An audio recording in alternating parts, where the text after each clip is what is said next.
untuk mendiksa orang, Stek mengatakan, dan itu juga tek-tek narasi besar juga. Tanunang wehaken sodikse ring wong samania jatme. Tidak dibenarkan memberikan upacara diksa kepada sembarang orang. Nah, ini kirumun apalagi yang tersebut itu orang sudra. Tapi sudra ini kemudian dijadikan genealogis. Padahal sudra ini adalah apa? Ideologis. Kapan orang disebut sudra? Ya, ketika dia tidak memiliki kesadaran ketuhanan, dia harus diubah dulu menjadi Brahmana nih. Nah, jadi dibrahmanakan dulu. Tapi Brahmana yang memang sudah aguron-guron, bukan Brahmana sebagai wamsa, ini nggak boleh. Bahkan di dalam lontar bongkol Pangasrayan dijelaskan, ya, ini sangat bertolak belakang sekali dengan teks Siwasesana. Yang boleh didiksa adalah ya sang Basmangkura atau Basmangkara atau Brahmangkara. Itu putra-putrakan yang Witrojati, jadi anak kemenakan para pendeta, itu yang boleh didiksa. Diksa Pudgala ini. Makanya lembaga diksa masuk ke wilayah politik menjadi politik kewangsaan, menjadi diskriminasi sekali. Padahal kita sampaikan sebelumnya bahwa diksa itu adalah sebuah kewajiban bagi setiap orang. Jika tidak didiksa saat hidup, dimatilah didiksa lah proses ngaskara itu. Karena diksa itu mengantarkan orang masuk dunia siwa. Untuk menjadi siwa tadi sudah sopnya, siwa skalanya. Makanya nanti juga pada siwa niskala, siwa kematian, nanti juga ada proses diksa hampir sama seperti ini juga. Ini proses askara. Nah, oleh sebab itu dalam longkar bongkol Pangasrayan bertolak belakang. Maka dalam prosesi bongkol Pangasrayan, di situ kalau kita kembali kan semua orang ini lahirnya sudra, nih benar juga nanti di analognya di situ. Janmane jate sudra duija sankarir, begitu orang lahir dari rahim ibu sudra lah dia. Ya. Bahkan dalam teks, saya lupa teks itu saya pernah baca nanti kita itu disebut dengan kalau yuge sambawah. Ya. Kalau yuge sudra sambawah, saya jelaskan. Kalau yuge ya pada zaman Kali ya semua orang lahir itu sudra. Tidak ada orang lahir Brahmana. Oleh sebab itu ada teks yang memberikan kita tuntunan, maka proses pediksaan dilakukan proses gradasi. Dari mana mulai? Ketika seorang anak calon diksita ini ya akan nanti dijadikan sulingi, pertama ada proses andilah atau andilat. Artinya menjilati ibu jari kaki guru. Nih, rikalaning sang sisya andilating sukuning nabe. Ketika murid menjilati ibu jarinya, tapi wasane nabe, rumasat sang nabe angilangaken wangsa sudraning sisya. Maka di kelompok tertentu, mohon maaf ini, maaf nih berdasarkan tradisi yang ada di Bali, para ide bagus sebenarnya tidak boleh jadi mangku dia. Tidak boleh jadi mangku dia. Dia langsung ke Dewi Jati dia. Tapi melalui proses itu dulu andilat. Menghilangkan wangsa sudrane. Kesannya sangat tidak etis nih kelihatan menjilati ini. Ini pula mungkin yang menyebabkan di dalam teks Tutur Jagat Karana ya, yanana sang lanang aguru ring wong setri ilang kepurusannya wikumado bangeran ngaran gitu dia.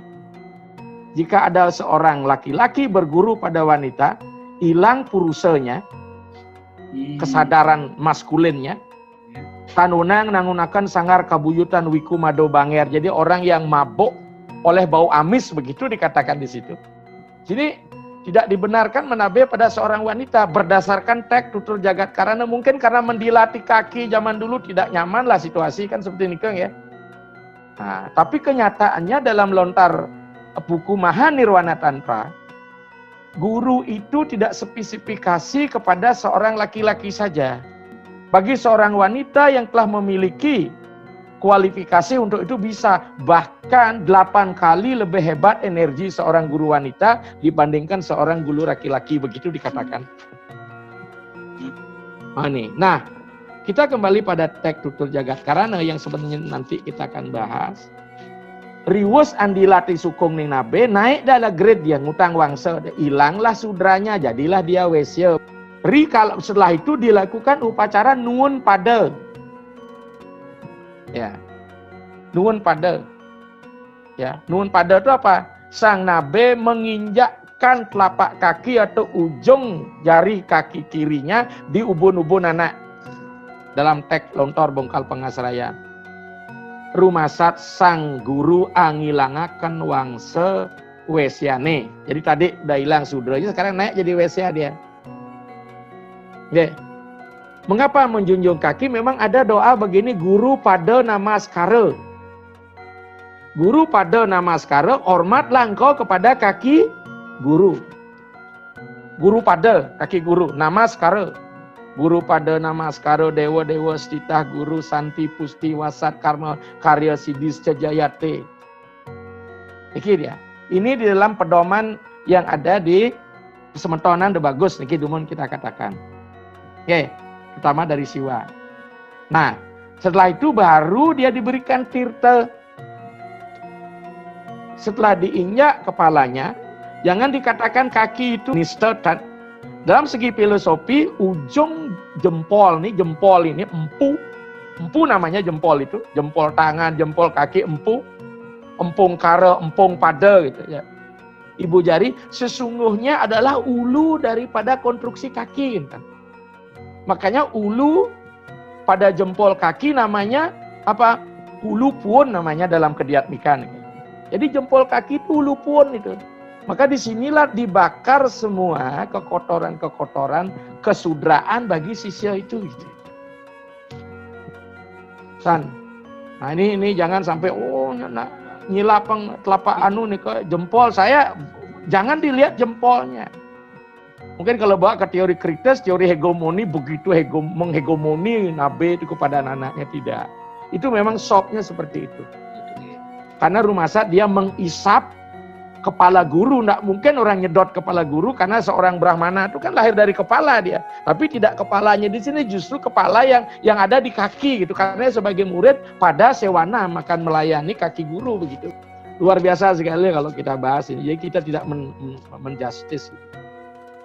Ya, setelah nuwun pada naik grade-nya madi kesatria, baru diberikan tirta. Ya, kesatria baru jadi Brahmana, baru dijaya-jaya jadi pandita. Demikian sopnya. Dengan demikian tidak penting di kelompok itu mau jadi pemangku atau tidak begitu. Tetapi di warga Mahagotra Pasa, iki ada sopnya lain iki. Kita tidak akan dilakukan andilat, rubah langsung jadi Brahmana dengan pewintenan Pancaresi. Apakah jadi mangku Pancaresi? Makanya kemarin mohon maaf niki. Ini Pancaresi sudah jadi Brahmana, mangku Brahmana. Sama dengan kemarin Parisada Pusat membuat mangku Dwija kemarin di Bali. Yang bisa kita perkenan muput yang agak lebih tinggi sedikit mau bangkit. Itu rajahnya selikur. Disinilah dia menjadi Brahmanga. Dia makanya disebut pewintenan Pancaresi. Rajahnya 21. Sama dengan rajahan Bawati. Nah, tapi dalam sop Mahagotra, seorang yang akan menjadi bawati memang harus menjadi mangku dulu dari segi sosiologi. Jangan sampai awam dan asing sekali dengan dunia kependetaan.